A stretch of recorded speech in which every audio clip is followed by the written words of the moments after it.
Okay, ठीक आहे. तर अशा प्रकारे आपण काल अष्टांग योग म्हणजे ध्यान योग, आत्मसंयम योग या योगाला आपण जाणून घेतलेलं आहे आणि या योगाच्या माध्यमातून आपण बघितलं, की मग मनाला जाणण्याचा आपण प्रयत्न केला. मनाला संयमित कसं करायचंय? मन चिंती ते वैरी न चिंती असं हे मन आहे, ज्याला मित्र बनवू शकतो किंवा त्याला शत्रूही बनवू शकतो. मग या मनाला जर बेलगाम केलं, तर निश्चितच तो साक्षात्कार मिळवणं आणि त्या आत्म्याला जाणणं हे खूप कठीण होऊन बसतं. परंतु हेच जर त्या मनाला मित्रत्वाची नातं त्याच्याशी निर्माण केलं आणि ते आपल्याच हातात आहे हो. कारण सगळ्यात मोठा शत्रू हा मन आहे आपलं. आपण बाहेरचे शत्रू कुठे बघायला जातो हो, आपलं मनच आपला मोठा शत्रू आहे. जसं त्या दिवशी माताजींनी सांगितलं, मग या मनाला मार्गदर्शन करा. या मनाला चांगलं अन्न द्यायचंय, मनाला चांगलं मार्गदर्शन करून चांगल्या मार्गावरती ठेवायचंय. कारण त्या मनाला आपल्या ताब्यात ठेवायचंय हो. इंद्रियांची जी इंद्रिय आहेत त्यांनी मनाला ताब्यात ठेवलंय. इंद्रियांना मनाने ताब्यात ठेवलंय, मनाला बुद्धीने ताब्यात ठेवलंय आणि ती आत्मा आरूढ झालेला आहे याच्यावरती आणि बुद्धी सारथ्य करतीये. पण त्या आत्म्याला जर व्यवस्थित अन्न दिलं आणि आध्यात्मिक जर मार्ग दाखवला, तर निश्चितच तो आत्मसाक्षात्कार घडून ती बुद्धी, ते मन आणि ती इंद्रिय सुद्धा नियंत्रित राहतील हो. म्हणून त्या आध्यात्मिक मार्गाला मग आज आपल्याला खूप सुंदर असा अध्याय आहे, ज्या भक्तीच्या मार्गावरती आपण चाललो आहोत. मग ज्या 6व्या अध्यायामध्ये अगदी सगळ्यात शेवटी आपण बघितलं, की भक्ती योग हा सर्वोच्च योग आहे. मग जर अयशस्वी झाले योगी, की ध्यान योगामध्ये मग ध्यान धारणा करणं. मग धारणा आणि ध्यान, समाधी ही जी अवस्था आहे आपण बघितलं यम, नियम, प्रत्याहार, आसन, आसन, प्राणायाम, प्रत्याहार, धारणा, ध्यान आणि समाधी असे 8 अंग आपण बघितले, ज्याला अष्टांग योगाचे टप्पे म्हणतात. मग ज्या सत्ययुगामध्ये निश्चितच ध्यान करणं हे त्या लाखो वर्ष जगणाऱ्या लोकांना निश्चित शक्य होतं, की ते मन इतकं नियंत्रित करून मनाला संयमित करणं. परंतु मग अर्जुनाने हा प्रश्न विचारला, की कशाप्रकारे मी संयमित करू शकतो? या द्वापार युगामध्ये सुद्धा मग त्याला मनाला संयमित करणं निश्चितच, कारण जो अर्जुन ज्याला कुठेतरी व्यवसायात्मक बुद्धी असून, जो नरनारायणापैकी नर आहे, ज्याने ज्यांनी त्या केंद्रित बुद्धीनी ज्या संयमित बुद्धीने ज्यांनी द्रौपदीचं स्वयंवर जिंकून द्रौपदीला जिंकलं होतं, अशा प्रकारे हा दैवी पांडवांमधला एक अर्जुन आहे आणि तरीही का त्याला असं वाटतंय, की मनाला संयम, कारण तो म्हणतो वाऱ्याला पकडणं शक्य आहे, पण मी मनाला नाही पकडू शकत, मनाला नाही कंट्रोल करू शकत. मग भगवंत म्हणतायत कठीण आहे या मनाला, कारण मन हे इतकं चंचल आहे, इतकं त्याला अविचलित होऊ ते विचलित होऊ शकतं, पण ते निश्चितच व्यवस्थित साधनेने आणि ज्ञानाने आणि ध्यानाने, योगाने निश्चितच या सगळ्या आत्मनियमन करणाऱ्या साधनांनी आणि निश्चितच या ज्ञानाने तुम्ही त्या मनाला संयमित तुम्ही जर प्रयत्न केले, तर निश्चितच हे शक्य आहे. आणि मग हे कुणाला नाही तर आपल्यालाच भगवंत सांगतायत हो. आता या संघर्षाच्या युगामध्ये आपण तर रोजच्या रोज हा माणूस या 5 इंद्रिय आहेत, मग कर्मेंद्रिय आहेत, ज्ञानेंद्रिय आहेत, सगळ्याला बघून हे बघायचंय, ते हवंय, ते बघायचंय, ते करायचंय. चिंतेने तर ग्रासलेला आहे मनुष्य. जगी सर्व सुखी असा कोण आहे? आपण ऐकतो समर्थ स्वामी रामदास म्हणाले. आणि त्याचप्रमाणे परंतु या मनाला मग कोणी प्रत्येकाला काही ना काहीतरी व्यवधानं आहेत. प्रपंचामध्ये प्रत्येक जण अडकलेला आहे. पण मग त्या आत्म्याला कोण जाणतंय? देहदारी भावनेमध्येच मला हे हवंय, कारण ते समाधान होत नाहीये. ते कुठेतरी संतुलन राखता येत नाहीये, की इथे आता मी कृतज्ञता व्यक्त करतोय, की माझं नाही तर हे भगवंतांच्या कृपेने आहे. मग जो दृष्टिकोन, जी भावना बदलायला हवी आहे, तिथे कुठेतरी त्या मनाला मार्गदर्शन करायचंय हो. मनाला संयमित करायचंय. मग तो आत्मसंयम आणि म्हणूनच मग जे अयशस्वी होतात त्यांनाही कुठलंही नुकसान होत नाही. मग ते पुढच्या जन्मी सुद्धा या पुण्याच्या मार्गाचं तो मार्ग पुन्हा अ, पुढे चालू ठेवू शकतात. 10% पुण्य केलं असेल तरी भगवंताला काळजी आहे. मग तो पुढच्या जन्मामध्ये निश्चितच कुठेतरी धार्मिक कुटुंबामध्ये किंवा मग शिक्षित कुटुंबामध्ये, महान कुठेतरी श्रीमंत कुटुंबात, की जेणेकरून तुम्ही तुमचं पुण्यकर्म पुढे नेऊ शकता. कुठेही ते नुकसान नाही होत, कुठेही ते वाया नाही गेलं. म्हणून या अयशस्वी योग्यांचं गंतव्यस्थान पण कुठेतरी दुर्मिळ असू शकतं. त्यांना मग जर अगदी आध्यात्मिक कुटुंबात जन्म मिळाला तर ते खूप दुर्मिळ असतं म्हणजे. म्हणून मनुष्य जन्म मग प्रभुपाद तेच म्हणाले, की मग अनेक जन्म लागतील हो भगवंतांचं धाम प्राप्त करायला. त्या गोलोक कृष्णाचं धाम, गोलोक धामाला कृष्णाच्या जाण्यासाठी अनेक जन्म घ्यायला लागतील, पण निदान मग प्रत्येक जन्मामध्ये त्या पुण्याला कमवून आणि जे काही आपण चांगलं कर्म करतो आहोत त्या कर्माशी अनुरूप ते पुढचे जन्म मिळून आणि मग निदान त्या मनुष्य जन्म मिळाला तरी ते पुण्य जे आहे आणि ज्या कर्माने आपण आपला तो जन्म आणि आपण निश्चितच लवकरात लवकर जिथे भगवंत प्रत्यक्ष वाट बघताय, तो भगवंत जसं म्हणतायत की मी सगळ्यांना स्वीकारलेलं आहे. मग भगवंतांनी त्या ब्रह्मरूपाला जाणणाऱ्यांना स्वीकारलेलं आहे, परमात्मा रूपी जाणणाऱ्यांना स्वीकारलेलं आहे, भगवान रूपी जाणणाऱ्यांना तर भगवंत त्यांचेच आहे, तो भक्तांचेच आहे. आणि असे हे शुद्ध भक्तांकडून आपण भगवंतांना जाणू शकतो. कारण ज्यांनी भगवंतांना योग्यपणे जाणलेलं असतं, ज्यांनी त्या आत्मसाक्षात्कारी वृत्तीला कुठेतरी आत्मसात करण्याचा प्रयत्न केलेला असतो आणि म्हणूनच मग तो भक्तियोग, मग कर्मयोग, ज्ञानयोग, ध्यानयोग हे सगळे कुठेतरी भक्ती योगाला जाता येतो.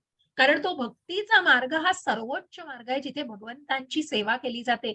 मग ती भगवंतांची सेवा कशा प्रकारे श्रवणम, कीर्तनम, स्मरणम, श्रवणम, कीर्तनम, स्मरणम, अर्चनम, वंदनम, पाद्य सेवनम, साख्यम, दास्यम, आत्मनिवेदन.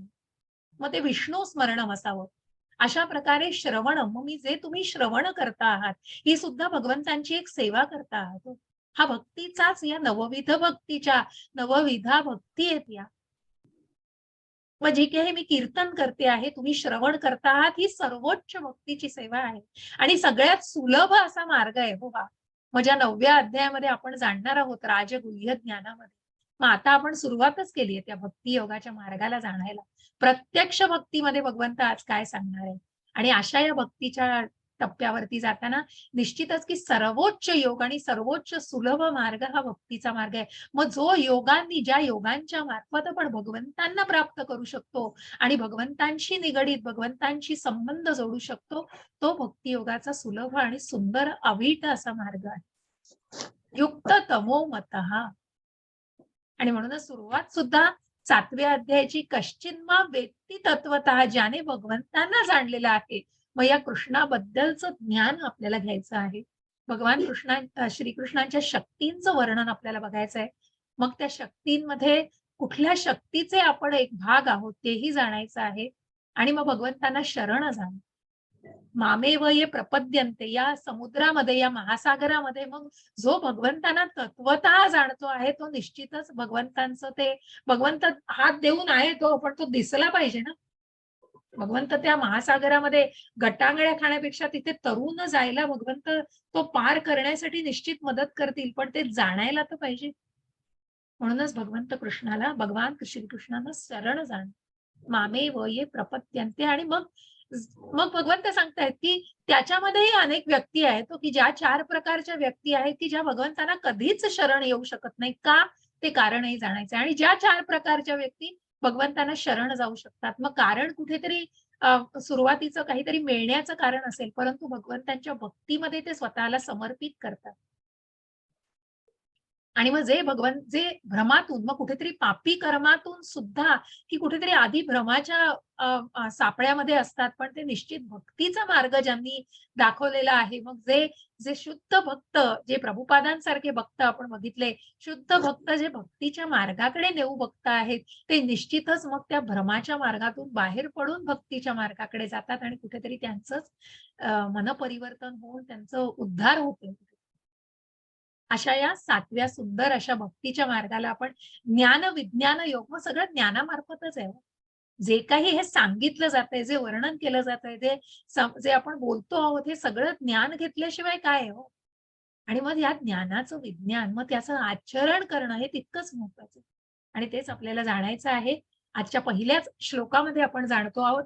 श्री भगवान वाच मय्यासक्त मना पार्थ योगम युञ्जमदाश्रयः असंशयम समग्रम माम यथा ज्ञास्यसि तच्छृणु. बरं का? हरे कृष्ण माताजी. हरे कृष्ण. भगवान म्हणाले, हे पार्था, माझ्या भावनेने पूर्णपणे युक्त होऊन योगाभ्यासाद्वारे माझ्यावर मन आसक्त करून तू मला पूर्णपणे निसंदेह कसा जाणू शकशील ते आता ऐक. हरे कृष्ण माता. हरे कृष्ण. ते आता ऐक. मग अर्जुन भगवंतांचा प्रिय सखा आहे आणि उत्तम भक्त तर आहेच आहे. आणि म्हणून भगवंत जे सांगता आहेत ते अर्जुन अगदी मनापासून ऐकतोय. पुढे जाऊन सांगतोय 10व्या अध्यायात, की माझी तहान भागत नाहीये, तुम्ही हे ज्ञान देताय ते अजून अजून मी त्याचा आस्वाद घेऊ, किती आस्वाद घेऊ असं मला झालं. आणि म्हणूनच अशा या ज्ञानाला प्रत्येक वेळी भगवंत हा उल्लेख करतायत. ज्या 4थ्या अध्यायामध्ये पण भगवंतांनी ज्ञानयोग दिलेला आहे, की तू हे ज्ञान घे माझ्याकडून.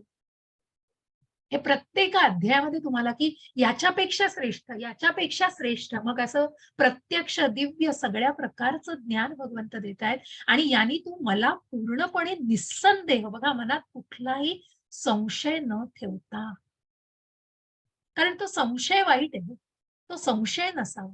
मनात किंतु परंतु नसावे. जे काही आहे ते भगवंतांना पूर्णपणे, मग तत्वतः जो भगवंतांना जाणतो आहे त्याला आपल्याला आज बघायचं. अशा प्रकारे तू तत्वतः मला जाणू शकतील. या योगाभ्यासाद्वारे, मग या ध्यान धारणेद्वारे भगवंतांना जाणतायत जे, आणि या योगाभ्यासाद्वारे या समाधी, मग फक्त शारीरिक नाही, तर एक विद्वान मनुष्य काय म्हणेल, योगाभ्यास करणं म्हणजे भगवंतांना जाणणं. आणि म्हणूनच जो जो भगवंतांच्या कृष्ण भावना भावित असा तो विद्वान असेल.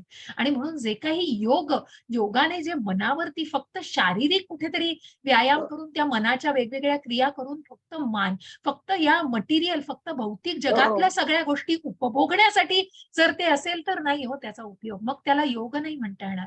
तिथे भगवंत नाही आहेत, मग मिसिंग आहेत तिथे, कृष्ण मिसिंग आहेत. अशा या योगाभ्यासाद्वारे मनाला केंद्रित करून जेव्हा भगवंतांना जाणण्याचा प्रयत्न केला जातो, तेव्हा त्या योगामार्फत त्या भक्तीच्या मार्गावरती आपण मार्गस्थ होतो. हरे कृष्ण माताजी. हरे कृष्ण. प्रत्यक्ष ज्ञान आणि दिव्य ज्ञान हे दोन्ही प्रकारचे ज्ञान मी तुला पूर्णपणे सांगतो. ते जाणल्यावर तुला आणखीन काही जाणावयास शिल्लक राहणार नाही. हरे कृष्ण माता. हरे कृष्ण. आणि म्हणूनच मग तू अशा प्रकारचं ज्ञान घे, जे मी म्हटलं की प्रॅक्टिकल. भगवंत जे काही सांगतायत, की या योग माया आणि मोह माया ही भगवंतांचीच आहे. मग या मोह मायेमध्ये हा आत्मा जो गुरफटलेला आहे आणि जो स्वतःच्या त्रिगुणांद्वारे, व जीवात्मा हा स्वतःचे जे त्रिगुण आहेत, सत्व, रज आणि तम, या गुणांद्वारे या मोह मायेमध्ये काम, क्रोध, लोभ, मद, मोह, मत्सर या सगळ्यांनी जी आच्छादित झालेलं आहे, याच्यामध्ये कुठेतरी स्वतःला गुरफटून घेतलेलं आहे. आणि म्हणूनच मग त्याच्यातनं मुक्ती मिळवण्यासाठी म्हणून तुला हे दिव्य ज्ञान आणि प्रत्यक्ष ज्ञान असं मी तुला पूर्णपणे देतो, की हे जाणल्यावर तुला काहीही जाणावयाचं शिल्लक राहणार नाही. मग हे जे तत्व आहे, महाविष्णूचं तत्व, आणि ज्या ज्या विष्णू तत्वाला आपण जाणणार आहोत, त्या भगवंतांच्या अनेक श्वासातून अनेक ब्रह्मांड निर्मिती झालेली आहे, त्याचं ज्ञान आपल्याला घ्यायचंय. मग हे कोण घेऊ शकेल हो? मनुष्याणाम सहस्रेषु कश्चित यतति सिद्धये यततामपि सिद्धानाम कश्चिन्मां वेत्ति तत्वतः. हरे कृष्ण माताजी. हरे कृष्ण. सहस्रावधी मनुष्यापैकी एखादा सिद्धी प्राप्त करण्याचा प्रयत्न करतो आणि सिद्धी प्राप्त करणाऱ्या त्या मनुष्यापैकी एखादाच मला तत्वतः जाणतो. हरे कृष्ण माता. हरे कृष्ण. मग अनेक सहस्त्रवधी लोक, जे मॅरेथॉनची स्पर्धा आपल्याला समोर दिसतीये, अनेक लाखोनी लोक, हजारो लाखोनी लोक त्या गोष्टीमध्ये सहभागी होतात आणि तिथे प्रयत्न करतात सगळ्याचा. पण एखादाच असा कोणीतरी मनुष्य असतो जो कुठेतरी मग, किंवा जे काही थोडे लोक, दुर्मिळ लोक पुढपर्यंत जातात. आणि मग त्यातल्या ज्यांना जाणायचंय, अगदी ज्यांनी ते पूर्णपणे, मग कोणी थकतायत, कोणी पूर्ण करू शकत नाही, कोणाची तेवढी परिस्थिती नाहीये, म्हणजे कोणाची शारीरिक तेवढी हे नाहीये, आणि मग त्या वेगवेगळ्या कारणांद्वारे पण एकच मग जिंकणारी व्यक्ती असते, जी पूर्ण ती शर्यत पूर्ण करते. अशी एखादीच असते. अशाच अनुषंगाने भगवंत सांगतायत, की मग जो प्रयत्न करतो, जो भगवंतांना जाणण्याचा प्रयत्न करतो, असे साधू, सिद्धी, मग आपल्याला बोंधुगिरी करणारे पण, मिथ्याचार करणारे पण आपण बघितले 3-4 अध्यायामध्ये. परंतु अशी प्राप्त करून अशा सिद्धी, म्हणजे भगवंतांना तत्वतः जाणणारे, की मी कोण आहे, मग हा आत्मा कोण आहे, परमात्मा कोण आहे, या सगळ्या गोष्टी जाणायची जी उत्सुकता असते, ते औत्सुक्य कुठेतरी मनुष्याला त्या आध्यात्मिक मार्गावरती प्रयत्न करून पुढे जाण्याचा मार्ग दाखवत असते आणि म्हणूनच मग त्या सिद्धी प्राप्त होतात. तो आध्यात्मिक मार्गाने मनुष्य पुढे जात असतो आणि त्यातला एखादाच कोणीतरी मग तत्वतः जो शुद्ध भक्त असू शकतो. ज्या प्रभुपादांना आपण बघतोय, की ज्यांनी स्वतःला इतकं झोकून दिलेलं, की मग ज्या गुणांद्वारे आपण त्यांना बघितलं, की मग कुठलाही प्रभाव नव्हता त्यांच्यावरती, की जे करायचं होतं ते निष्काम पद्धतीने करणं होतं हो. कारण त्या भगवंतांना शरण गेले होते. त्या भगवंतांना पूर्णपणे, पूर्ण तत्वाने जाणलेलं. मग हे तत्व जे आपल्याला जाणायचं ह्या महाविष्णूचं तत्व. मग ज्या ब्रह्मांडांमध्ये कशाप्रकारे भगवंतांना आता जाणायचं हे आपण बघूया. भूमिरापो नलो वायुः खं मनो बुद्धिरेव च अहंकार इति यं मे भिन्ना प्रकृतिरष्टधा. हरे कृष्ण माताजी. हरे कृष्ण. पृथ्वी, पाणी, अग्नी, वायू, आकाश, मन, बुद्धी आणि अहंकार या माझ्या 8 भिन्न प्राकृतिक शक्ती आहेत. हरे कृष्ण. हरे कृष्ण. बघा आपल्याला बघतोय भगवंतांच्या या ज्या शक्ती आहेत त्या भगवंतांमध्ये कशा प्रकारे सामावल्या गेलेल्या आहेत आणि कशा प्रकारे यांच्या बाह्य शक्ती या सगळ्या पृथ्वी दिसतंय, मग पाणी जे भगवंतांच्या मांडीच्या भागातून कुठेतरी आपल्याला दिसत आहे, वरच्या डोक्याच्या भागातून ढगाचा भाग दिसतो आहे आणि मग या सगळ्या ज्या शक्ती आहेत आणि मन, बुद्धी, अहंकार हे आंतरिक ज्या शक्ती आहेत ह्या सगळ्या भगवंतांची प्रकृती, भगवंतांचीच निर्मिती आहे आणि या सगळ्याची निर्मिती भगवंतांतर्फे या प्राकृतिक भिन्न शक्ती आहेत भगवंतांच्या. मग या कुठल्या प्रकारच्या शक्ती आहेत आणि कशा प्रकारे त्याचं विभाजन झालेलं आहे हे जाणण्यासाठी आपण बघतो आहोत, की मग या भगवंतांचं जे तत्व, जसं मी म्हटलं, की या ब्रह्मांडांमध्ये मग अनेक ब्रह्मांड निर्माण केलेली आहेत भगवंतांनी.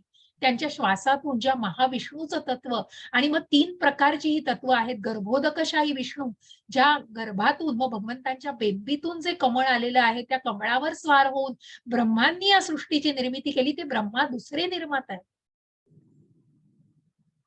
परंतु भगवंतांनी ज्या ज्या महाविष्णूचं तत्व मी म्हणतीये, हे तत्व आणि मग गर्भोदकशाही विष्णू आणि क्षीरोदकशाही विष्णू म्हणून जो परमात्मा रूपाने प्रत्येकाच्या हृदयामध्ये या ब्रह्मांडांमध्ये वास करतो आहे आणि ज्या गर्भोदकशाही विष्णू आणि क्षीरोदकशाही विष्णू असे हे भगवंतांची 3 तत्व आहेत.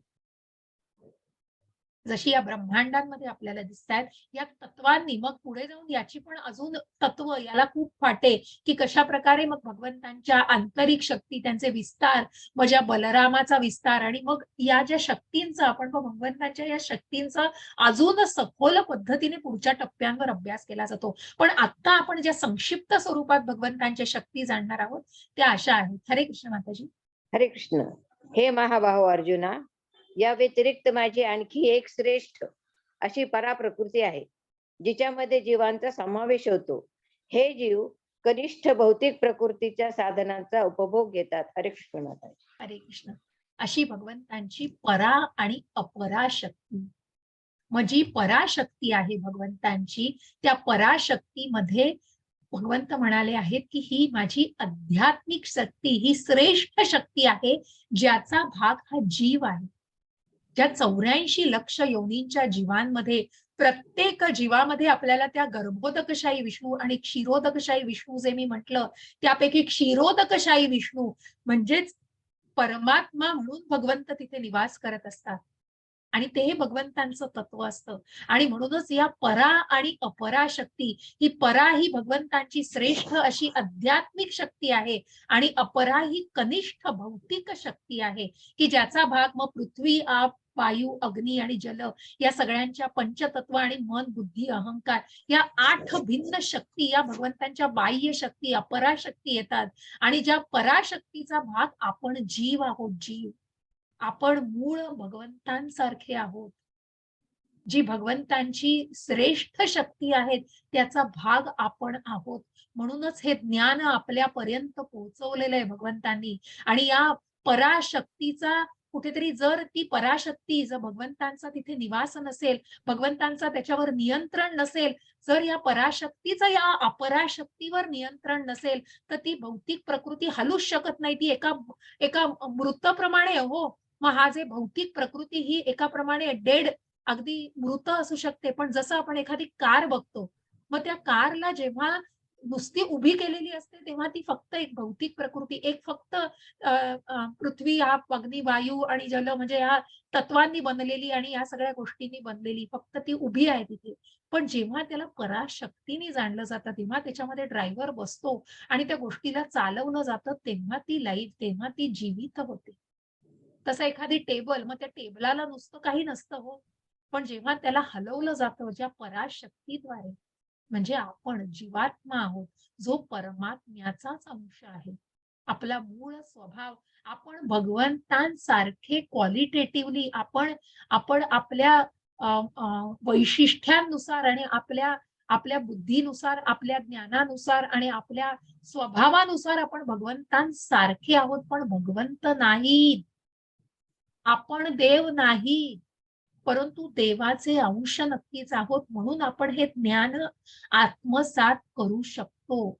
आणि म्हणूनच अशी पराप्रकृती जी या भौतिक जगतामध्ये कशी आस्वाद घेतीये बघा पराशक्तीचा, जी भगवंतांचीच निर्मिती आहे. आणि म्हणून ball is in our court. आपण ज्या आध्यात्मिक स्वतःला मार्गावरती आपण प्रगल्भ करायचंय, अजून प्रगत करायचंय, का आपण भौतिक प्रकृतीमध्येच अडकून बसायचंय, हे आपल्यावर आहे. आणि म्हणून ही इच्छा ही भगवंतांनी आपल्यावर सोडली आहे. याचं स्वातंत्र्य आपल्याला दिलेलं आहे.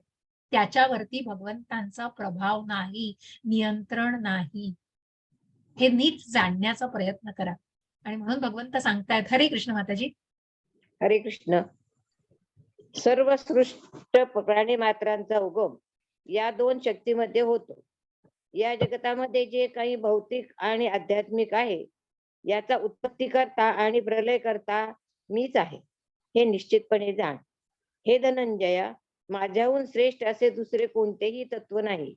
दोऱ्यात ओवलेल्या मण्याप्रमाणे सर्व काही माझ्यामध्ये आश्रित आहेत. हरे कृष्ण. हरे कृष्ण. आणि म्हणूनच सर्व सृष्ट प्राणी मात्रांचा उगम या दोन शक्तींमध्ये होतो. जी पराशक्ती, जी आध्यात्मिक शक्ती आहे, मग कुठेतरी मार्जिनल आपण त्या काठावरती का आहोत म्हटलंय, कारण कुठेतरी त्या काठावरती आपल्याला ठरवायचंय की आपण त्या अपरा कनिष्ठ शक्तीमध्ये अडकून बसायचंय, जो मोहमायेचा भाग आहे, का मग तो आध्यात्मिक जी योगमायेचा भाग आहे त्याच्यावर आपली उन्नती साधायची. आणि म्हणून त्याचा उत्पत्ती करताही भगवंत आहेत आणि प्रलय करताही भगवंतच आहे.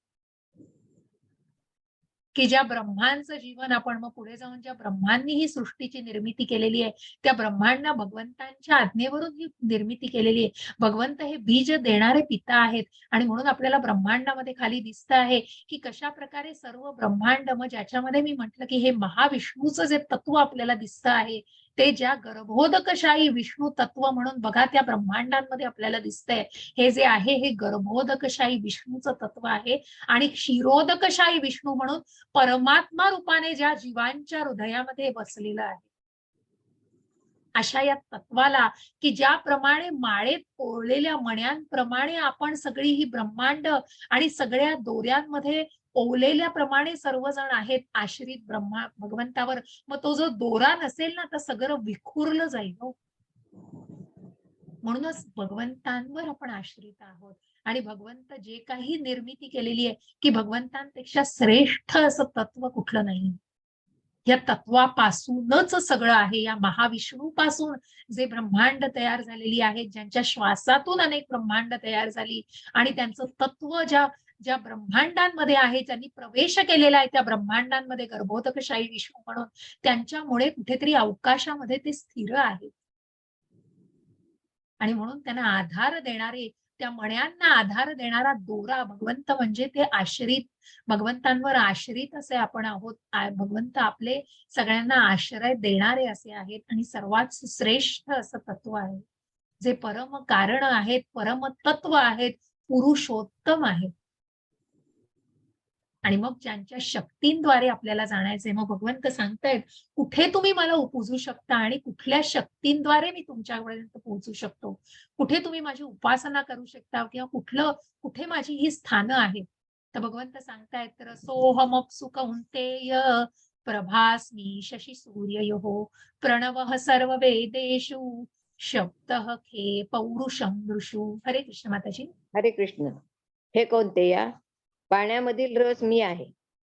चंद्र आणि सूर्यांचा प्रकाश मी आहे. वैदिक मंत्रातील ओंकार मी आहे.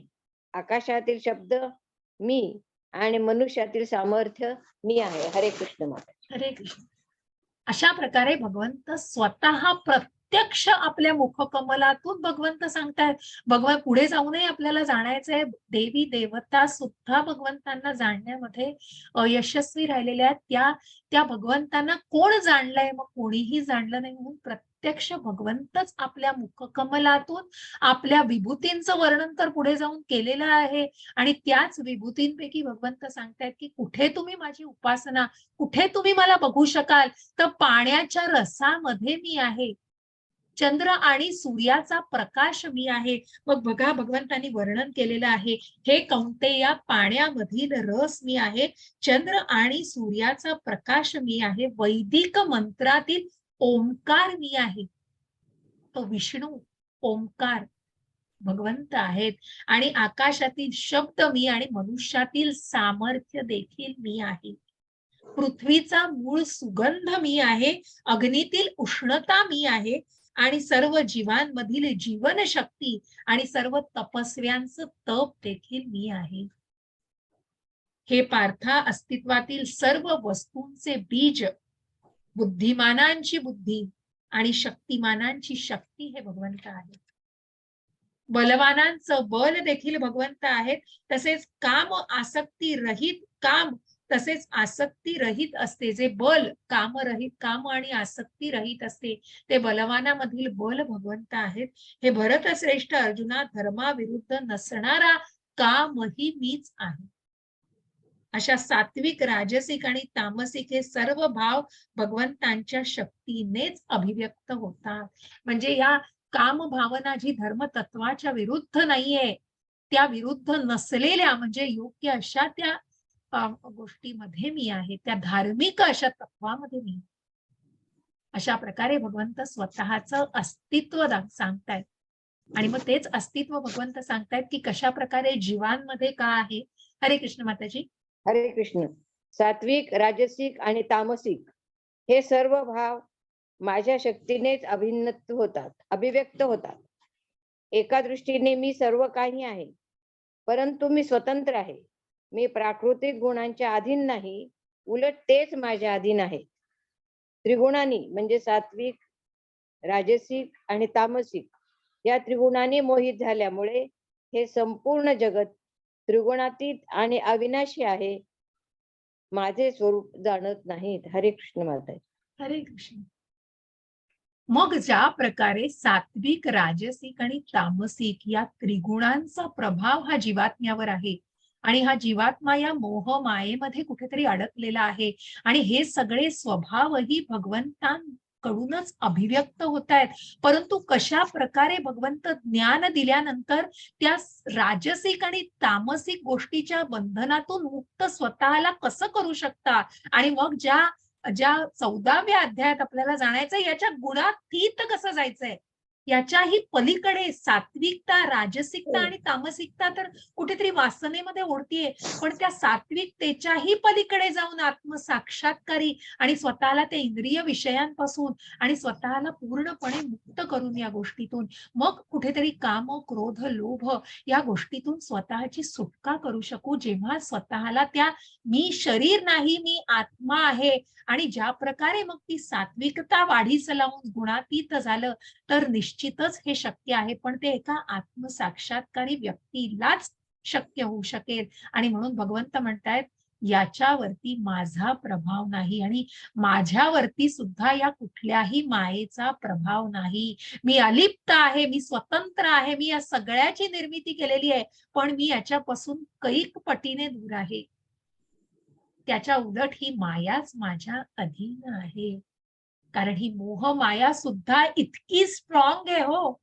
म्हणून कधी क्विकली कुठेतरी झपटले तसं आहे ते, कुठेतरी पटकन एवढी लपेटात आणू शकते आपल्याला. त्या मोहाच्या लपेटात आपण एवढ्या एका चुटकीसरशी येऊ शकतो. इतकी ही मोह माया सुद्धा स्ट्रॉंग आहे, कारण ती भगवंतांचीच निर्मिती आहे.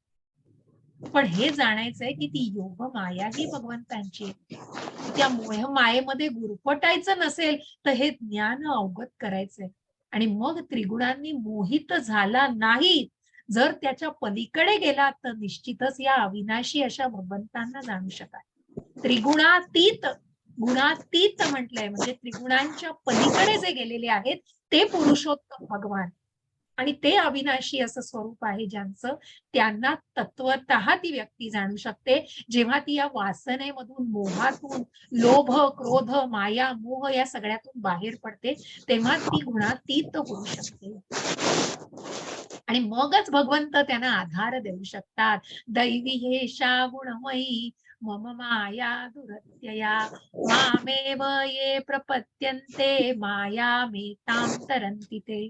हरे कृष्ण माताजी. हरे कृष्ण. 3 प्राकृतिक गुणांनी युक्त असलेली माझी दैवी मायाशक्ती ही अतिशय दुस्तर आहे. परंतु जे मला शरण आले आहेत ते मायेला सहजपणे तरून पलीकडे जातात. हरे कृष्ण माता. हरे कृष्ण. अशा या 3 प्राकृतिक गुणांनी युक्त असलेली माझी दैवी माया शक्ती अतिशय दुस्तर आहे, की ती पटकन अशी माया आहे हो ती, शेवटी मायेमध्ये. म्हणून तर मग इतकं हे आध्यात्मिक प्रवासामध्ये आणि स्वतःला जेव्हा प्रगत केलं जाईल, तेव्हा निश्चितच कुठेतरी थोडीशी अंधुकशी आस आहे, की मग आपण या मायेला निश्चितच तरून जाऊ शकू, त्याला पार करून जाऊ शकू, कारण भगवंत आहेत हो. आधार द्यायला भगवंत आहेत. पण आपण नाहीच, तिथे लक्षच नाहीये आपलं. कारण आपण अडकलो या सगळ्यामध्ये. प्रपंचात तर अडकलोय, पण मला हे हवंय, ते हवंय, ही मोहमाया, याचा मोह आहे, त्याचा मोह आहे. ते पण हवंय, हे पण हवंय. मग ते कधी समाधान होणार आहे? ती कृतज्ञता व्यक्त करणं तर आहेच, परंतु कुठेतरी त्या आध्यात्मिक मार्गावरती स्वतःला प्रगत करून भगवंतांना जाणण्याचा तरी प्रयत्न केलाय का? मग ज्यांनी भगवंतांना तत्वतः ज्या ज्या ईशोपनिषदामध्ये पुढे जाऊन आपण जाणतो, जे जे पुढच्या प्रवासामध्ये जातील आणि पुढच्या टप्प्यावरती अभ्यास केली, पूर्णपिदम पूर्णमिदस्य, की भगवंतांकडे जे आहे त्यांनी ते परिपूर्ण आहेत. मग जे काही ठेवलंय त्यांनी सुद्धा ते पूर्ण आहे, असं पूर्ण तत्व म्हणजे भगवंत आहेत. परिपूर्ण असं तत्व म्हणजे भगवंत आहेत, पुरुषोत्तम भगवान आहे. मग ज्यांना जाणण्याचा ज्यांनी प्रयत्न केलाय ते निश्चितच या मायेला तरून पुढे जाऊ शकतात.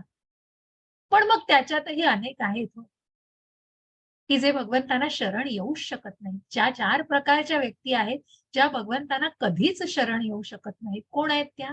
नमाम दुष्कृतिनो मूढाः प्रपद्यन्ते नराधमः मायया परुतज्ञाना आसुरं भावमाश्रिताः. हरे कृष्ण माताजी.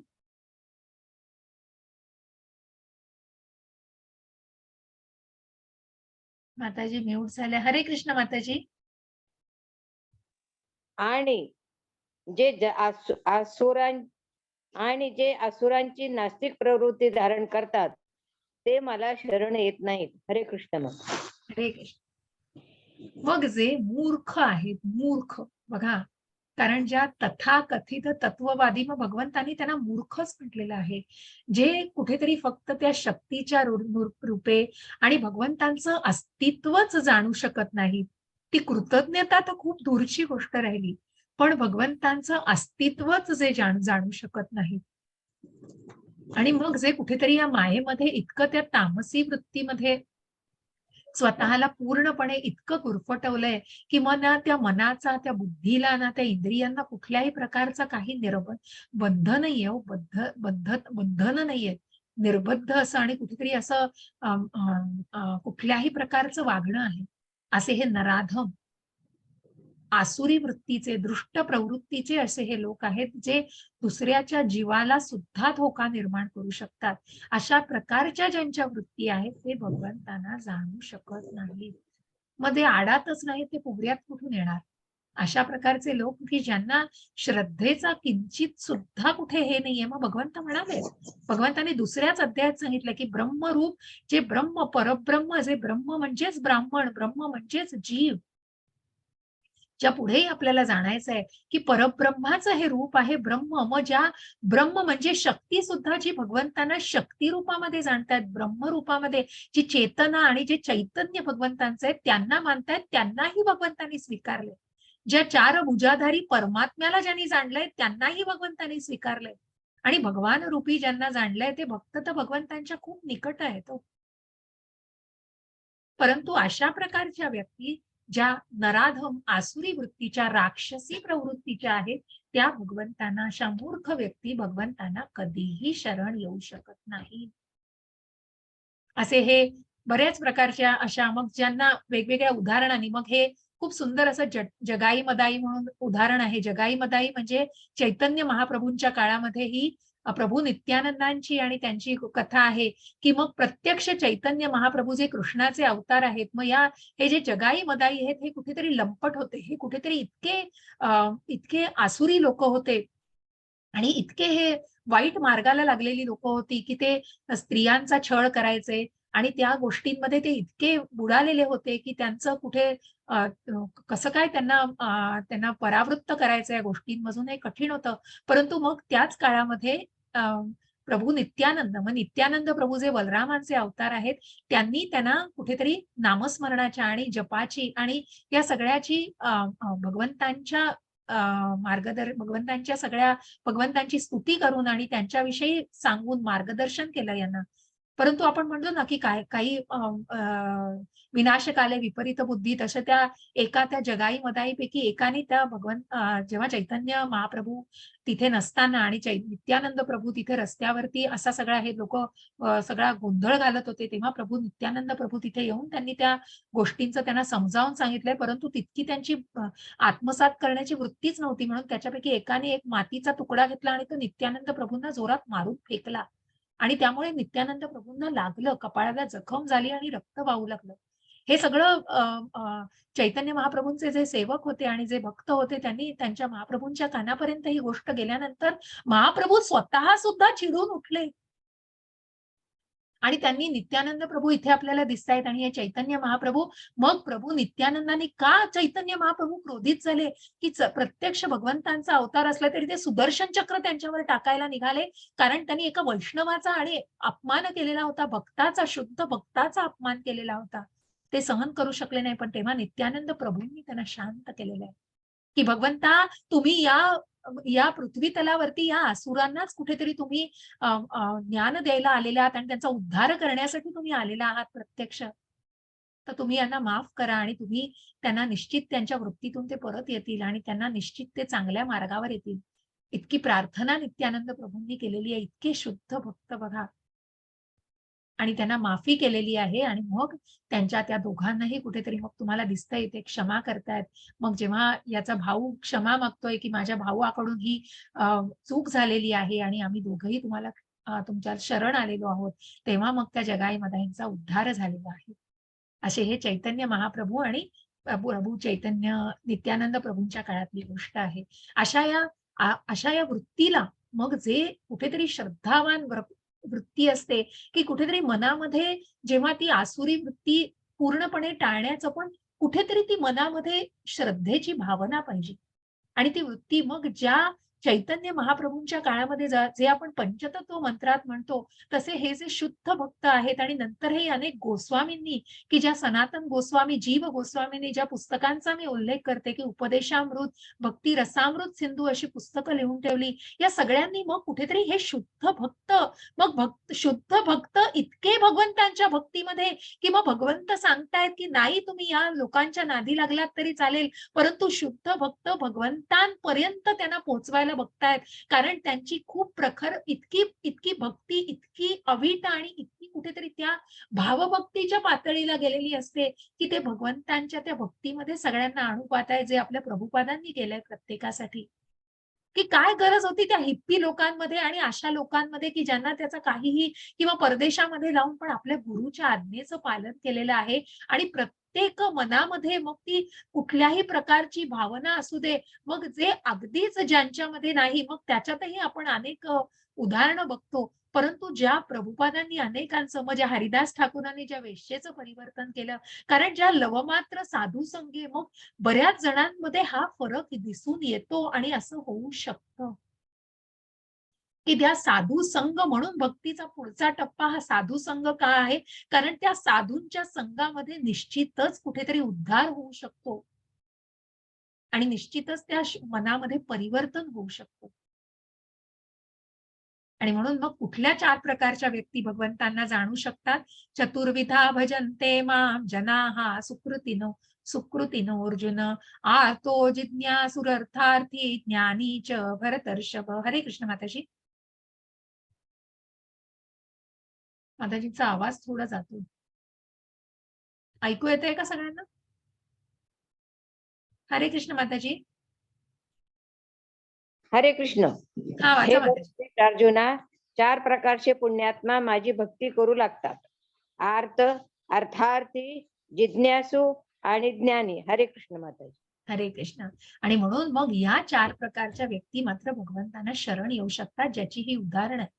मग भले त्याची सुरुवात कुठेतरी त्या अ, काहीतरी हवे असण्याच्या मार्गाने, कुठेतरी त्या मिळवण्यासाठी असू दे, परंतु ते भगवंतांच्या भक्तीमध्ये स्वतःला पूर्णपणे अ, अ, विलीन करतात. अशा प्रकारच्या व्यक्ती कोण आहेत? तर आर्त, मग जे संकटामध्ये आहे, ज्या द्रौपदी मातेचं आपण उदाहरण इथे घेतोय, की भर सभेमध्ये जिचं अ, वस्त्रहरण केलं गेलं, त्या भर सभेमध्ये तिने फक्त भगवंतांचा धावा केलेला आहे. कारण ती दृढ निष्ठा तिची भगवंतांवर होती, की कृष्णच मला याच्यातून वाचवेल. आणि त्या भगवंतांनीच तिच्या इज्जत, तिची तिची पूर्णपणे तिच्या लाजेचं रक्षण केलेलं आहे. अशा प्रकारे भगवंतच तिचं रक्षण करू शकले. मग ज्या गजेंद्र महाराजांना आपण बघतो आहोत, की कितीही संकटात त्यांचा मगरीनी खाली समुद्रामध्ये पाय पकडला असताना सुद्धा भगवंतांना पूजा करतायत, ज्या स्मरणम, विष्णू स्मरणम आणि अर्चनम, तसं भगवंतांना फूल अर्पण करता आहेत. त्या भगवंतांनी नंतर मग त्या मोक्ष गजेंद्र महाराजांची त्या मगरीच्या तावडीतून सुटका केलेली आहे. अशा आर्त अवस्थेमध्ये सुद्धा भगवंतांचा जे धावा करतात, ते निश्चितच भगवंतांच्या भक्तीमध्ये स्वतःला पूर्णपणे विलीन करू शकतात. मग असे कोण आहेत? तर आर्त, जे संकटामध्ये साबून आहेत, जे अर्थार्थी, मग त्याच्यामध्ये ध्रुव महाराज आणि सुग्रीव महाराज येतात. ध्रुव महाराज जे वयाच्या 5व्या वर्षी ज्यांना आपल्या बाबांच्या, आपल्या वडिलांच्या मांडीवरून ज्या सावत्र मातेने ढकलून दिलं, की तुला राज्य मिळणार नाही आणि तू नाही इथे यायचंस. त्या त्या पुत्राने, त्या ध्रुव महाराजांनी आपल्या मातेकडे जाऊन विचारलं, की मला सुद्धा बाबांचं राज्य हवंय, मला सुद्धा वडिलांच्या मांडीवर बसायचं आहे. मातेने सांगितलं, "तू हे जाऊन कृष्णाला विचार, तू जाऊन कृष्णाला शोध." ते 5 वर्षाचं बालक निघालं हो कृष्णाला शोधायला. मग ज्या नारद मुनी त्याला वाटेत भेटले, की "अरे तू कुठे एवढ्या लहान वयामध्ये भगवंताला शोधायला चालला आहात, कृष्णाला शोधायला चाललाय." "नाही, मी कृष्णाला शोधणार आहे. माझ्या आईनी सांगितलं त्यांच्याकडे याचं उत्तर आहे." आणि मलाही माझ्या वडिलांच्या मांडीवर बसायचं आहे, वडिलांचं राज्य हवंय. मग जेव्हा हे गोष्ट तेव्हा सांगतो, तेव्हा नारद महाराज यश प्रभूजी थोडं 5 मिनिटं द्या अजून. एक आपण थोड्या वेळात संपूच, एक 5-10 मिनिटात अध्याय संपेल. आणि म्हणून मग जेव्हा 6-7 महिन्यांनी अनेक मग ओम नमो भगवते वासुदेवाय नारद मुनी प्रत्यक्ष त्यांना मंत्र देतात आणि मग ज्याचा अ, अ, नामस्मरण केलं जातं, त्या प्रल्हाद महाराजांना मग प्रत्यक्ष भगवंतांनी दर्शन दिलेलं आहे. प्रत्यक्ष भगवंतांचं दर्शन झाल्यावर प्रल्हाद नाही, ध्रुव महाराज म्हणतायत, की मला दुसरं काहीही नकोय. मग ज्या ध्रुव लोकामध्ये भगवंतांनी त्यांना स्थान दिलेलं आहे, की ज्या भगवंतांना बघून मग काय हवंय हो दुसरं? भगवंतांचं प्रत्यक्ष दर्शन झाल्यानंतर काय हवंय? त्याच त्याच त्रेतायुगामध्ये जेव्हा सुग्रीवाने भगवंतांची सेवा केलेली आहे, त्या भगवंतांनी मग त्या वाल्यापासून जे काही त्यांनी गमावलं होतं, त्या सगळं त्यांना परत मिळवून दिलं. कारण त्या सुग्रीवाने आणि मग तो सुग्रीव तितकाच भगवंतांच्या भक्तीमध्ये स्वतःला विलीन करून घेतलेलं आहे. आणि मग ज्ञानी आणि जिज्ञासू असेही लोक आहेत, की जे ज्ञानी लोक आहेत आणि जिज्ञासू. मग ज्ञानी म्हणजे कोण? तर प्रत्यक्ष प्रत्यक्ष शुकदेव मुनी, जे व्यास मुनींचे पुत्र, जे 16 वर्ष आपल्या मातेच्या गर्भाशयामध्ये होते, की जे 16 वर्ष बाहेर पडले नाहीत. मग त्या मातेच्या यातना भगवंतांना बघितल्या गेल्या नाहीत आणि भगवंत प्रत्यक्ष तिथे येऊन त्यांनी सांगितलं, "तू निःसंकोच आता बाहेर ये, कारण मी तुला निश्चित या भौतिक जगामध्ये कुठलाही तुला त्रास होऊ देणार नाही." आणि मग असं सांगितल्यावर ते शुकदेव मुनी बाहेर आलेले आहेत. परंतु तेही नंतर तिथून त्यांनी पळ काढला, कारण ज्या मातेच्या गर्भाशयामध्ये असताना ज्यांनी नारद मुनींकडून भगवंतांची स्तुती ऐकलेली आहे, त्या भगवंतांना त्यांना अजून जाणायचं होतं. असे ज्ञानी शुकदेव मुनी. आणि मग जिज्ञासू असे कोण? तर परीक्षित महाराज. ज्या अर्जुनाचा पुत्र अभिमन्यू, त्याचा मुलगा परीक्षित महाराज, जे परीक्षित महाराजांना शाप मिळाला होता की 7 दिवसामध्ये तुमचा मृत्यू होणार आहे, आणि त्यांनी एका ब्राह्मणाचा अपमान केला होता सर्प गळ्यात टाकून. म्हणून त्या परीक्षित महाराजांना जेव्हा सांगितलं की 7 दिवसांनी तुमचा मृत्यू होणार आहे, त्या 7 दिवसामध्ये मग काय ज्ञान मिळवायचं? मग आता 7 दिवस मिळाले, तुम्ही उपभोगून घेतो तसं नाही, तर कुठेतरी ती जिज्ञासू, कुठेतरी ती जाणून घ्यायची, भगवंतांना जाणून घ्यायची जिज्ञासा होती मनामध्ये. आणि म्हणून मग शुकदेव मुनींनी भागवत कथन केलेलं आहे हो त्यांना. परीक्षित महाराजांना भगवंतांची स्तुती कथन केलेली आहे, जी आपण बघतोय सगळे त्या आत्मधारी भावनेमध्ये सगळे ऐकतायत. जिथे नारद मुनी आहेत, व्यास मुनी आहेत, हे सगळेजण मिळून त्या भागवताला ऐकतायत, भगवंतांची स्तुती ऐकतायत. असे हे अर्थार्थी, जिज्ञासू आणि ज्ञानी लोक जरी काही मिळवण्यासाठी भगवंतांच्या भक्ती मार्गामध्ये गेले, तरी ते पूर्णपणे भगवंतांमध्ये विलीन होतात आणि पूर्णपणे त्या भक्तीच्या मार्गावरती स्वतःला मार्गस्थ करतात. आणि त्यापैकी जो ज्ञानात आहे, हरे कृष्ण माताजी. हरे कृष्ण. यापैकी जे पूर्ण ज्ञानात आहेत आणि जो सदैव शुद्ध भक्ती सेवेत मग्न असतो, तोच श्रेष्ठ. कारण मी त्याला खूप प्रिय आहे आणि तो मला प्रिय आहे. हरे कृष्ण माता. हरे कृष्ण. कारण मग जे ते ज्ञान आहे, हे सगळं ज्ञान घ्यायचंय हो. आणि मग ही ज्ञानी व्यक्ती जी आहे, ही ज्ञानी व्यक्ती निश्चितच या वेद आणि या वेदांद्वारे आणि शास्त्राद्वारे भगवंतांना अधिक जाणू शकते, जो भगवंतांच्या शुद्ध भक्तीमध्ये स्वतःला पूर्णपणे रममाण करू शकतो. असा शुद्ध भक्त भगवंतांनाही प्रिय आहे आणि भगवंतही त्याला खूप प्रिय आहे. ज्या 12व्या अध्यायामध्ये आपण खूप सुंदर असं वर्णन ऐकणार आहोत त्या भक्ताचं. मग खूप सुंदर असा श्लोक आहे हो हा. बहुनाम जन्मनामन्ते ज्ञानवान मां प्रपद्यते, वासुदेवः सर्वमिति समाहात्मा सुदुर्लभः. हरे कृष्ण माताजी. हरे कृष्ण. अनेकानेक जन्म आणि मृत्यूनंतर ज्याला वास्तविक ज्ञान होते, तो मी अस्तित्वातील सर्व गोष्टींच्या कारणाचे परमकारण असल्याचे जाणून मला शरण येतो, असा महात्मा अत्यंत दुर्लभ असतो. हरे कृष्ण माताजी. हरे कृष्ण. ज्या गोपी भगवंतांच्या प्रेमामध्ये अगदी स्वतःला विसरून गेलेल्या होत्या हो. मग त्या पापण्या सुद्धा आम्हाला इतक्या कठीण झाल्या, त्या पापण्या कशाला ब्रह्मांवर कुठेतरी रागावतात ते, की ज्यांनी निर्माण केलेलं आहे मनुष्याला, की मग त्या पापण्या कशाला दिल्या आम्हाला, कारण आम्ही भगवंतांना ते लवल्यामुळे एक तेवढ्या क्षणाकरता आम्ही बघू शकत नाही. असे हे शुद्ध भक्त, ज्या गोपींचं उदाहरण, ज्या भगवंतांच्या सवंगड्यांचं उदाहरण दिलं जातं, आणि जे शुद्ध भक्तीमध्ये की अनेक जन्म मृत्यूनंतर ज्याला वास्तविक ज्ञान होते, मग असे अनेक जन्म, कोट्यावधी जन्म घ्यावे लागतील जे भगवंतांना जाणण्यासाठी हो, की हे वास्तविक ज्ञान, की भगवंत ह्या सगळ्या कारणांचे परम कारण आहेत. सृष्टीचं जे परम तत्व आहे हे भगवंत आहे. आणि हे सगळं जाणून जो भगवंतांना शरण येतो, असा महात्मा खूप सुदुर्लभ असतो, खूप दुर्लभ असतो, दुर्मिळ असतो असा महात्मा, जो शुद्ध भक्तीमध्ये असतो. असा जसं आपण प्रभुपादांना बघितलं, की जे जे अत्यंत दुर्लभ असे, की ज्यांनी प्रत्येकाच्या मनामध्ये ही कृष्ण भावना कुठेतरी निर्माण करण्याचा तो निर्व्याज प्रयत्न केलेला आहे. कुठलंही निष्काम पद्धतीने केलं, कारण ज्या भगवंतांना त्यांनी जाणलेलं होतं. हरे कृष्ण माताजी. हरे कृष्ण. मी परमात्मा रूपाने प्रत्येकाच्या हृदयात स्थित आहे. जेव्हा वरचं नाही वाचलं मनुष्य माताजी. विशिष्ट देवतेची ज्यांचे ज्ञान हा वरचं 7.20 मी पण परमात्म्याच्या आहे. रूपाने प्रत्येकाच्या हृदयात स्थित आहे. नाही, त्याच्या वरचं माताजी हा, हा, 7.20 आहे. ज्यांचे हो ज्ञान. हो, सॉरी. नाही, ठीक आहे माताजी. हरे कृष्ण. ज्याचे ज्ञान भौतिक कामनांनी हिरावलेले आहे, ते अन्य देवदेवतांना शरण जातात आणि आपल्या स्वभावानुसार आराधनेच्या विशिष्ट विधिविधानांचे पालन करतात. मी परमात्मा रूपाने प्रत्येकाच्या हृदयात स्थित आहे. जेव्हा मनुष्य विशिष्ट देवतेची उपासना करण्याची इच्छा करतो, तेव्हा त्या विशिष्ट देवतेवर मी त्याची दृढ श्रद्धा स्थिर करतो, जेणेकरून तो त्या देवतेची उपासना करण्यास स्वतःला समर्पित करू शकतो. हरे कृष्ण माताजी. मला वरचा श्लोकच वाटला. नाही, ठीक आहे प्रभू माताजी, हरकत नाही. आणि म्हणून मग ज्यांनी भौतिक कामनांनी, कारण मग कुठेतरी सकाम कर्मामध्ये, कर्मकांडामध्ये जो अडकलेला आहे, तो सगळं मिळवण्यासाठी मग सगळं भगवंतांपासूनच मिळतंय हो. जसं मी म्हटलं, या देवी देवता जे भगवंतांचे अंश आहेत, भगवंतांच्या अत्यंत निकट आहेत.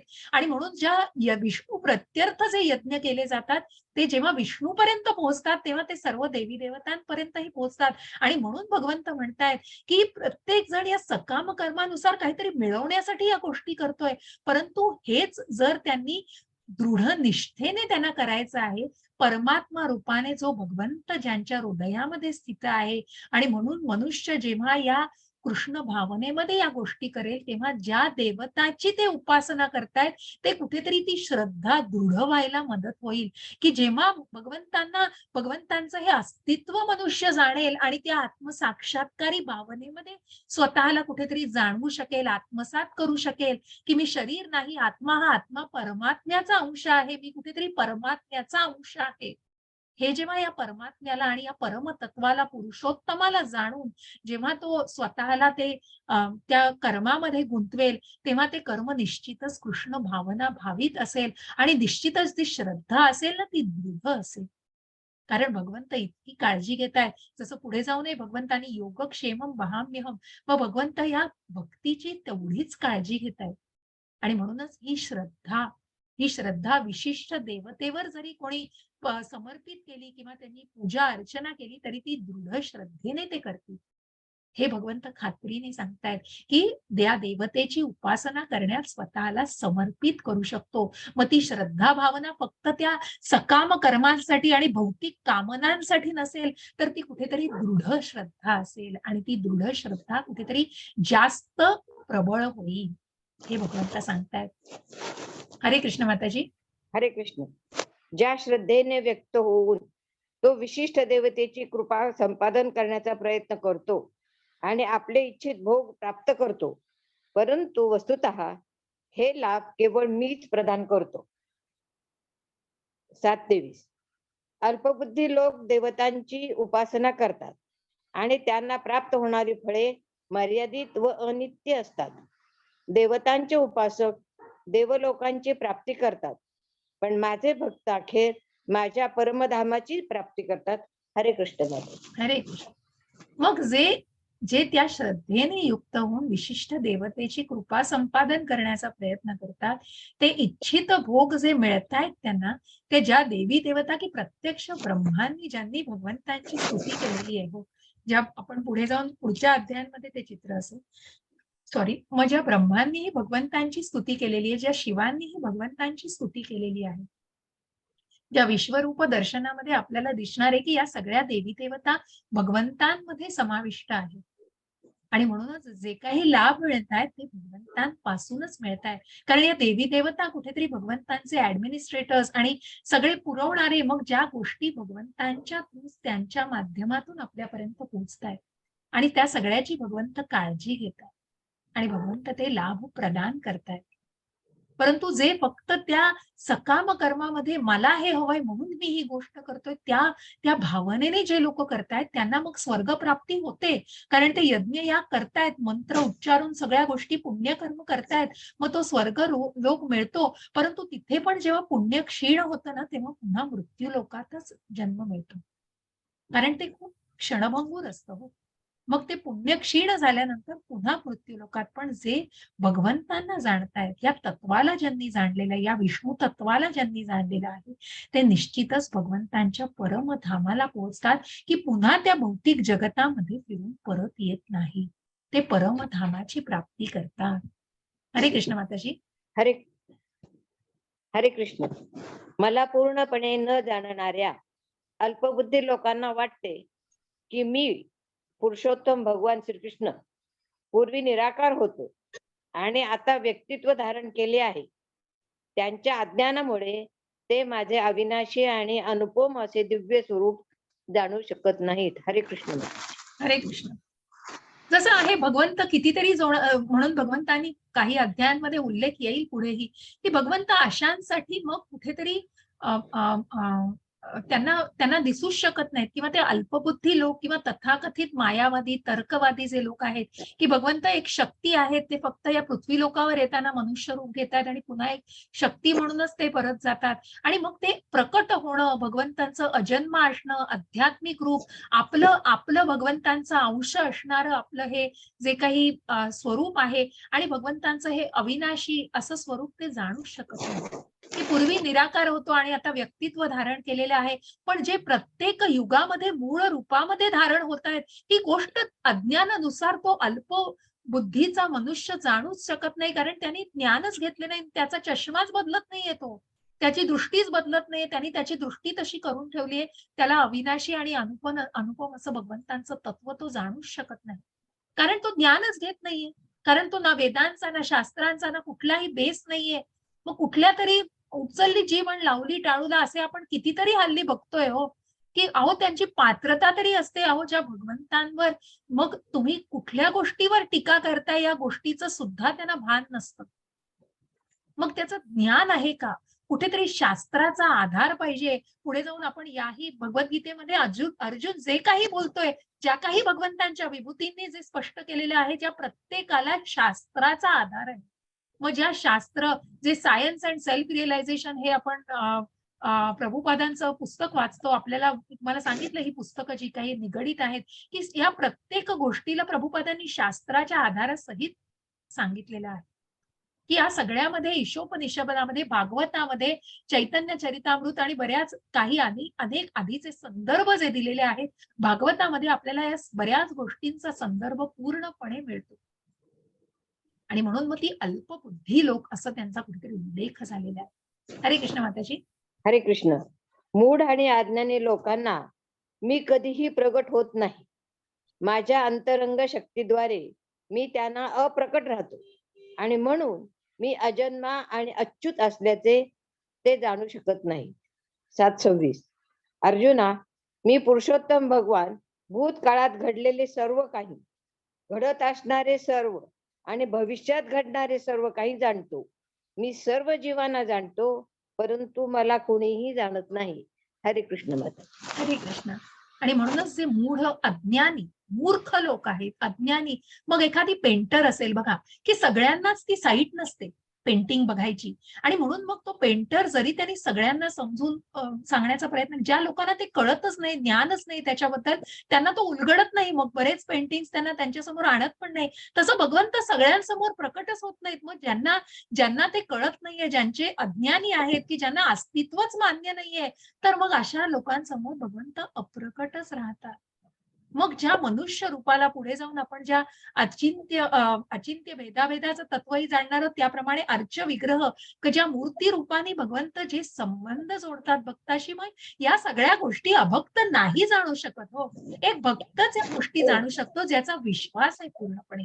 आणि म्हणूनच बघ भगवंत अशा मूढ अज्ञानी लोकांना ज्यांनी याच्यावरती कुठल्याही प्रकारचे वर्णन केलेली आहेत, त्यांच्यासाठी ते अप्रकट राहतात. कारण ते भगवंताला अजन्मा अच्युत असे म्हणून जाणू शकत नाही. हो. आणि म्हणूनच मग भूतकाळात घडलेले सर्व काही ज्या विश्वरूपामध्ये आपण बघणार आहोत, की अर्जुनाला भगवंत सांगतायत, की तू या विश्वरूपामध्ये मग भूतकाळात घडलेलं, भविष्य काळात घडणारं आणि वर्तमान काळात घडत आहे, हे सगळं तू बघू शकतोस. आणि हे सर्व मी जाणतो आहे. ज्या अर्जुनाला भगवंतांनी सांगितलं 4थ्या अध्यायामध्ये, की त्या काळी तू सुद्धा होतास. सत्ययुगामध्ये तूही होतास, पण तुला आठवत नाही कारण तू भौतिक जगतातला आहेस. तो भौतिक तुझं जग आहे, माझं आध्यात्मिक जग आणि याच भावनेने भगवंतांचा हा शरीर आत्मा एकच आहे हो. आणि भगवंत मूळ रूपात प्रकट होत आहेत आणि म्हणून भगवंत सगळ्यांना जाणत आहेत. पण सगळे भगवंतांना मला कोणीही जाणत नाही असे हे न जाणणारे लोक आहेत, ते भगवंतांना नाही जाणू शकत. फक्त भगवंत, फक्त भक्त, शुद्ध भक्त हा भगवंतांना जाणू शकतो. येषां त्वन्तगतं पापं जनानां पुण्यकर्मणां ते द्वंद्वमोह निर्मुक्ता भजन्ते मां दृढव्रताः. हरे कृष्ण माताजी. हरे कृष्ण.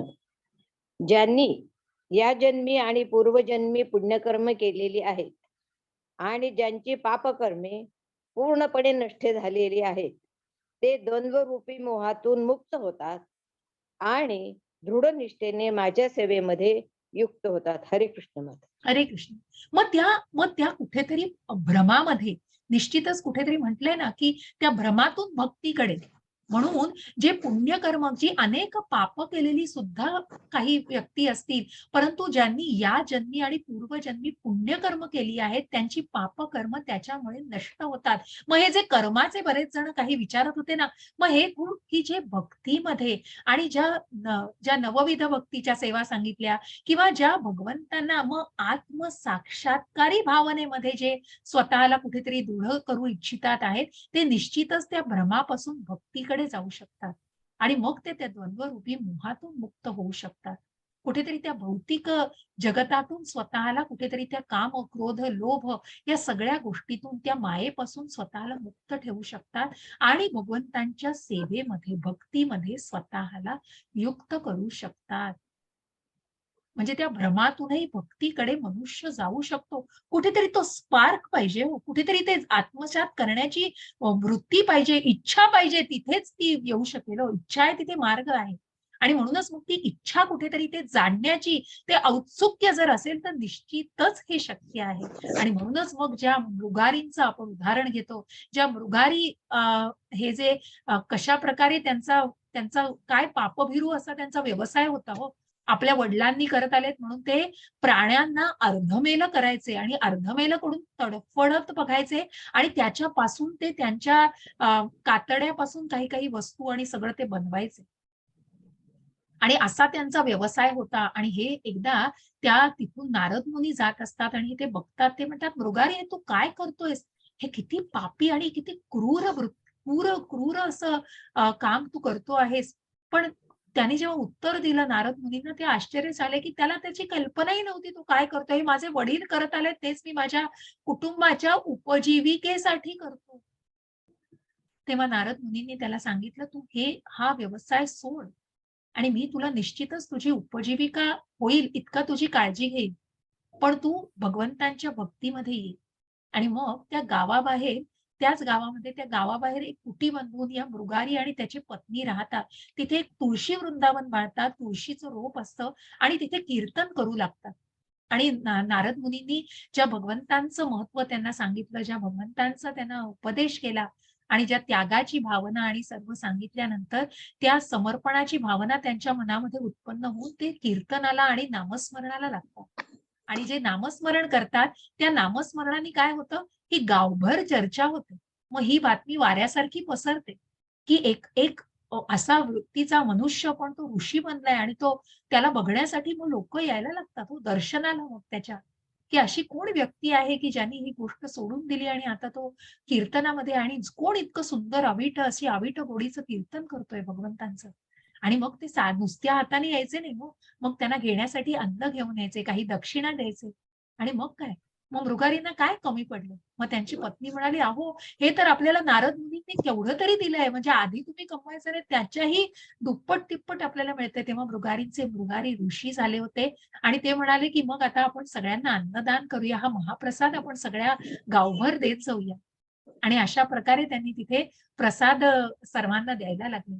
आणि असेच जेव्हा मृगारी ऋषी बऱ्याच महिन्यांनंतर तिथून नारद मुनी परत जात होते, तेव्हा तेच दुसऱ्या आपल्याला चित्रामध्ये दिसतायत, की जो व्यक्ती आपल्याला धनुष्यबाण घेऊन ज्या प्राण्यांना मारणार आहे, तीच ही व्यक्ती आहे, जे मृगारी ऋषी झालेला आहे. आणि नारद मुनी येताना वाटेमध्ये उड्या मारत-मारत ते त्यांच्या समोर येतात आणि मग एक चादर पसरवतात. तेव्हा नारद मुनी म्हणतात, "का तू उड्या मारत आलास मला भेटण्यासाठी?" तर ते म्हणाले, "खाली मुंग्या आहेत काही आणि त्या काळ्या मुंग्यांवर पाय पडू नये आणि त्या मृत्यू पावू नये म्हणून मी असा उड्या मारत आलो." बघा, इतकं परिवर्तन लवमात्र साधू संगे, की ज्यांचं इतकं परिवर्तन ज्या भक्ताकडून आणि ज्या अकर्मी वृत्तीच्या अशा नारद मुनींकडून झालेलं आहे, की ते मुंगीला सुद्धा मरू देत नाहीत, की ज्या प्राण्यांना तडफडत मारायचे, असे मृगारी ऋषी झाले होते. ज्या वाल्याचा वाल्मिकी होता ना आपण बघितलंय, ज्यांनी रामायण रचलेलं आहे.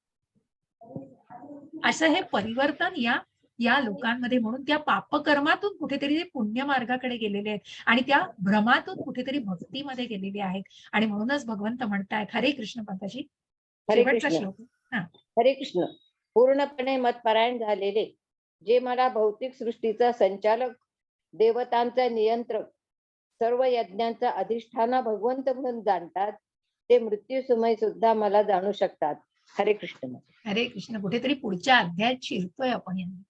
जे मतपरायण झालेले, जे मला भौतिक सृष्टीचा, मग या दोन्ही शक्तींचा, भौतिक आध्यात्मिक शक्तींचा जो संचालक आहे आणि ज्या देवी देवतांचे नियंत्रक आणि सर्व यज्ञांचा अधिष्ठाता, मग ज्या अधिदैव, अधिभूत, अधियज्ञ या सगळ्यांचं आपल्याला ज्या विश्वरूपामध्ये जाणायचं आहे, ज्याला या सगळ्या ज्या संज्ञा आहेत त्यांचं पण आपल्याला पुढे जाऊन ज्ञान घ्यायचं आहे. या सर्व यज्ञांचा अधिष्ठाता प्रत्यक्ष भगवंत आहेत, ज्यांना जाणण्यासाठी, मग ज्यांना या शुद्ध भक्तांनी जाणलेले आहे, ते मृत्यू समयी सुद्धा भगवंतांचं स्मरण करू शकतात. आणि मग त्याची परिणिती काय होते हे आपल्याला पुढच्या अध्यायात उद्या बघायचं आहे. ज्या अक्षर ब्रह्म योगामध्ये योग याच्यामध्ये आपल्याला ज्ञान घ्यायचं आहे. इति सप्तमोध्याय समाप्तः, की ज्याच्यामध्ये आपण भगवंतांच्या शक्ती आणि भ्रमातून कशा प्रकारे भक्तीकडे मनुष्य वळलेला आहे, अशा या गोष्टीला आपण जाणलेलं आहे. इति सप्तमोध्याय समाप्तः. थोडे 5-10 मिनिटं वरती गेलेले, तर मी आता शेअरिंग थांबवते. रेकॉर्डिंग